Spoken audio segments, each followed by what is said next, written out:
another world war of that sorts, or, something else, COVID 2.0, what we saw during COVID, insane issues with inflation. I think this year is very similar, only worse than 2016, in that the economy is even in worse shape than it was then. And despite the media telling everybody how great it is, and Biden is getting the blame for the lousy economy, and Trump is coming in and recognizing how bad it is. And compared to how things were when he was president, they're a lot worse now. People are struggling a lot more. The cost of living has exploded. Welcome to this special discussion featuring Whitney Webb and Peter Schiff. Today, we delve into the economic and geopolitical landscape, providing insights for the uncertain times ahead. Webb points out signals of looming challenges, urging preparedness in the face of uncertainty.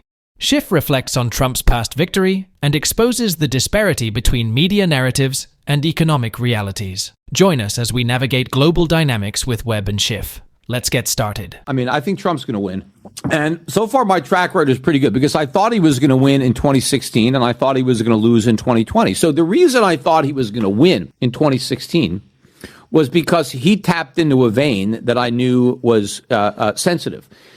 The government, the Obama administration was pretending the economy was good, but the voters knew it wasn't. Right? The statistics didn't tell the real story. Average Americans were hurting, and the media and Obama were telling them that things were great.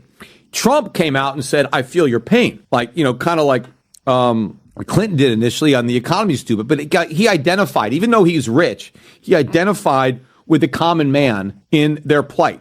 And he said, look, I know things are bad. I will make America great again. We've lost all of our productive jobs. You're hurting. And I knew that was a winning message.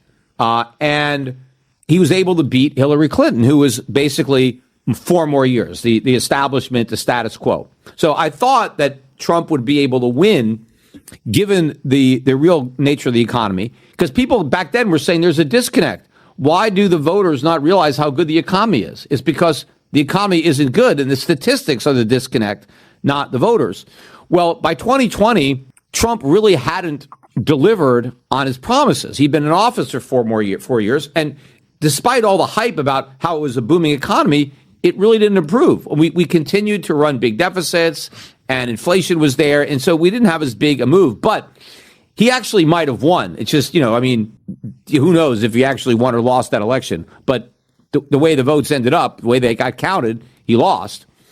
Well, I definitely think it's probably, so think about what happened during COVID, and there were all these signals sent by powerful people that something greater than COVID would soon be upon us, whatever that is. So whether it's a giant war, another world war of that sorts, or, something else, COVID 2.0, what we saw during COVID, insane issues with inflation that persist, right? And insane supply chain issues. It's probably a good idea to have a supply of stuff you need to survive in your house. For X number of days, weeks, months, whatever. That's different for every person, but it's definitely not.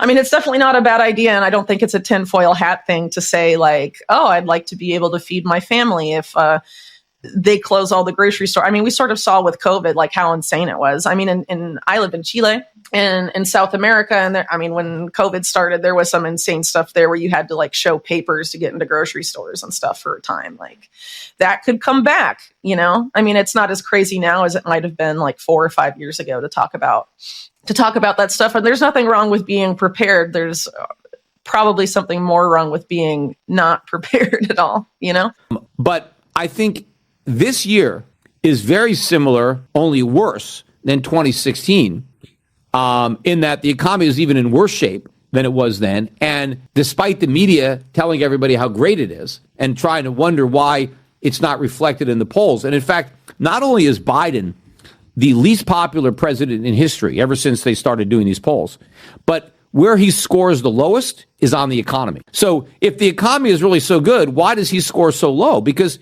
he's getting, normally, if you're the president, if the economy is good, the voters will give you credit, whether you deserve it or not.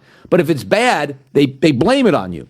And Biden is getting the blame for the lousy economy, and Trump is coming in and recognizing how bad it is. And compared to how things were when he was president, they're a lot worse now. People are struggling a lot more. The cost of living has exploded over the last few years. And so they want to go back to the way it was when Trump was president. Now, that's not going to happen if we elect Trump, but the voters don't know that. They just think, well, it'll be a magic solution. We just put Trump in there and these problems are going to go away.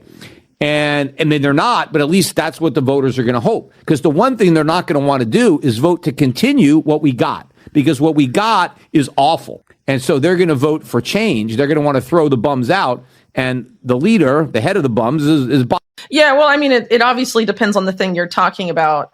But, you know, a lot of times government incompetence is the excuse. So, I mean, just talking about like financial policy and stuff. I mean, I think it's easier to pick apart in those cases because you can see the obvious who benefits and who doesn't sometimes more easily. And they'll sort of be oh, well, we just, when the Fed printed a bunch of money during COVID and gave it to BlackRock to manage, was that incompetence? Especially when BlackRock wrote a plan at the end of 2019 of the monetary policy that the Fed followed exactly when COVID happened about what the Fed would need to do during an unforeseen crisis. I mean, it's just was that incompetence or is that corruption? You know? And so, I mean, a lot of times they try and absolve themselves of when they sort of get caught or start to get caught for something corrupt, they'll be oh, don't look any further. We're just really stupid, you know? But if you consider just the massive amount of wealth transfer that's happened in the past 20 years to the people at the very top, obviously, well, I think it's obvious, but I mean, that can't all have been because of incompetence, you know, and more is with COVID too, you know, the safe and effective stuff about the vaccines. And I mean, a lot of people in alternative media knew it was experimental and that there wasn't enough testing and stuff, and they were censored, and then the stuff was forced on people through mandates and things like that. Was that incompetence? You know, I mean, they knew then what a lot of people in alternative media knew then, they being, you know, the people in charge, and they still put it through anyway. And now there's they're acting like it didn't happen, you know? Thank you for joining us in this enlightening discussion with Whitney Webb and Peter Schiff. We hope you gained valuable perspectives on navigating today's complex world. Stay tuned for more insightful conversations. Remember to subscribe and hit the notification bell to never miss an update. Until next time, stay informed and empowered. Thanks again.